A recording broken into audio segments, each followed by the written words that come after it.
কবি শক্তি চট্টোপাধ্যায়ের লেখা কবিতা দাঁড়াও। মানুষ বড় কাঁদছে, তুমি মানুষ হয়ে পাশে দাঁড়াও। মানুষই ফাঁদ পাতছে, তুমি পাখির মতো পাশে দাঁড়াও।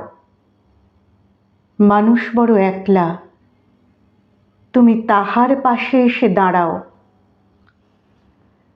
তোমাকে সেই সকাল থেকে তোমার মতো মনে পড়ছে, সন্ধে হলে মনে পড়ছে, রাতের বেলা মনে পড়ছে। মানুষ বড় একলা, তুমি তাহার পাশে এসে দাঁড়াও। এসে দাঁড়াও, ভেসে দাঁড়াও এবং ভালোবেসে দাঁড়াও। মানুষ বড় কাঁদছে, তুমি মানুষ হয়ে পাশে দাঁড়াও। মানুষ বড় একলা, তুমি তাহার পাশে এসে দাঁড়াও।